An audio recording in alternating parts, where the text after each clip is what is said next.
Kalau kunjungan kerja saya hari di Kelungkung ini sebenarnya karena kan saya baru 3 bulan ya, jadi belum semua wilayah, belum semua kodim saya kunjungi, sehingga kesempatan waktu yang mungkin agak senggang di sela-sela kesibukan saya menyempatkan diri.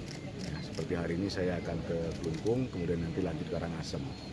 Karena hari ini ada RI 2 ke Bali, ya saya hanya 2 kodim itu dan saya langsung kembali ke Denpasar. Ya, supaya saya bisa mengetahui lebih dekat ya permasalahan-permasalahan yang ada di wilayah tanggung jawab saya. Nah, tadi ada hal menarik dari pernyataan Jenderal mengingatkan anggota untuk kembali hidup sederhana, hemat. Kenapa itu harus diingatkan kepada anggota lagi? Ya begini, kita kan harus menghindari gaya hidup hedonisme. Ya prajurit itu kan bukan golongan yang kaya, ya, tapi dia harus menyiapkan nanti masa depan, masa tua. Sehingga saya tidak pernah bosan-bosan di setiap jajaran saya mengingatkan untuk hidup sederhana, hidup seadanya, untuk bisa menabung sehingga bisa menyongsong nanti pada saat masa pensiunnya itu dengan baik. Untuk program-program yang belum ditingkatkan, misalnya pompa hidran itu gimana Pak? Untuk selanjutnya? Kalau pompa hidram, Kodam 9 Udayana tetap melanjutkan apa yang sudah dilaksanakan tahun-tahun sebelumnya. Ya. Ya. Tapi kalau untuk wilayah Bali ini kan sebenarnya tidak terlalu krusial, ya. Karena Bali ini kan yang agak kesusahan air itu di Bali wilayah timur, ya, wilayah timur Karangasem ke sana itu. Nah itu kita akan nanti sebentar lagi juga akan membuat pompa hidram pertanian di daerah Karangasem, ya, untuk meningkatkan tingkat pertanian di sana.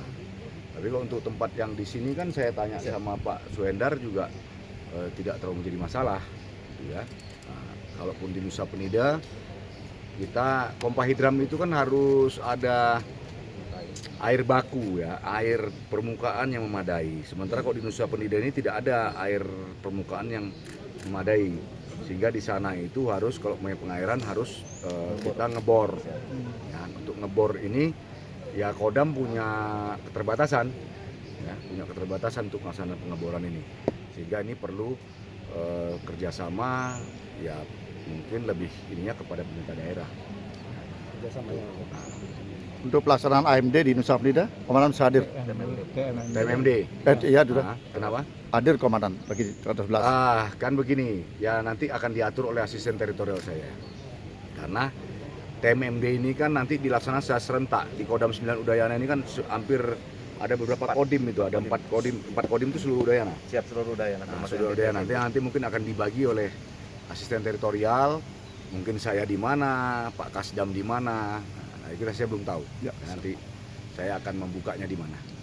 Ada penekanan lah terkait pelaksanaan TMMD khususnya untuk di Kelungkung di wilayah Nusa Penida, karena mengingat secara geografis kan kondisi Nusa Penida sedikit beda dengan daratan, termasuk Bali juga di daratan. Ada penekanan mungkin disampaikan pada Anda? Penekanan nggak ada. Jadi begini ya, TMMD ini kan sebenarnya untuk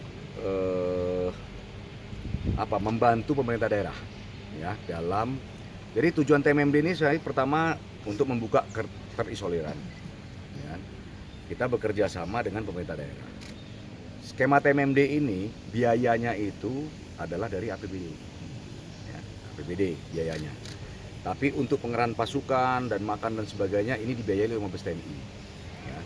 Sehingga kita membantu pemerintah daerah dalam hal ini untuk mempercepat pembangunan di daerahnya. Itu tujuan TMMD. Selain itu juga untuk mendekatkan prajurit yang melaksanakan TMMD ini dengan masyarakat tempat.